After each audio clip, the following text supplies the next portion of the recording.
Yeah, we're definitely not just launching one product. This is a family, right? So we've got S10, S119, the companion subwoofer, the E-Rack, which is a unified racking solution now for Adamson.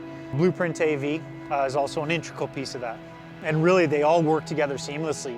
Designing a two-way cabinet has always been a challenge for any manufacturer, because the cross region between the low and highs is still really critical. With the S10, we achieve a new level of performance. The fact that it's a two-way cabinet makes the package more cost-effective because it requires less amplification and processing. Today we're at a show in Berlin, somewhere between 3,500 and 4,000 capacity venue. And there is one amp rack each side for the entire PA. This product has incredible definition. And using 10 inches instead of 8 inches for this kind of boxes, you got the bottom end that you can expect from a big system. We know about the strength of the mid of Adamson since the Y series, you know. But the most surprising thing was to get this punch and energy in the lows with that dimension of speaker. Because I wasn't expecting being able to work on bass or toms or the low of the snare like this. But with this new S10, the strength of this low is incredible. We're using patent-pending technology. It's called controlled summation technology. The 10-inch drivers are actually recessed a little bit behind the high-frequency waveguide, and then they are somewhat tilted, but not inwards as you would find that in previous designs. They're actually outward tilted. In order to make all this work, we're using linear phase crossovers between the low frequency and the high frequency section with a frequency overlap between the two.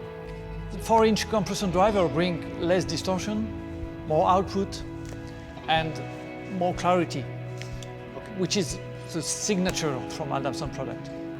When you use the S10 as an outfill for an energy PA or as a downfill, because it can be used under the E15 or the E12, yeah, you keep the same sonic characteristics.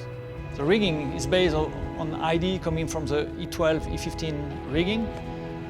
You can preset the angle when the box remains on the dolly.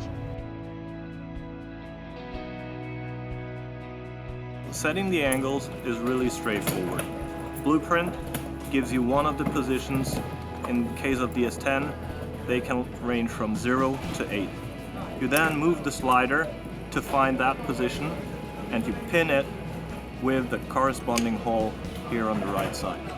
For the S10 system, we wanted a versatile, easy-to-use subwoofer cabinet. It uses the same rigging system as the S10, so you can fly it. It can be configured either in omnidirectional setups or cardioid mode. The sub is just as versatile as the top cabinet. It's absolutely fantastic having so much headroom, because when you want to do dynamic intention and really give something, you can do it. And it's your dynamic or your intention is just not stopped by, you know, a processing thing or the PA which can't do it, you know. In Paris, the promoter told me it's the best sound he heard ever. He was amazed. With this box, we get a cabinet, almost the same footprint, the same weight, the same price point. Actually a pretty competitive price point if you look at the competition, as compared to many dual 8-inch systems these days, but with a significantly higher output and performance. You can't compare. Absolutely not. It's easy for me to tell because, as I told you, since a month, 6 weeks we are away with archive, without PA. So I had all of them. So with the same show, with my desks. What we're doing is always to try and build stuff that performs better than other stuff. That's why people like this gear and why they want to use it. And that's why, yet being significantly smaller than some other manufacturers, we still do exist, because there are people out there who think that superior audio quality actually does matter. Try it. Try it once. Go to a venue you know, with a band you know, and try it once. I'm sure of what I'm saying. So easy, just try it.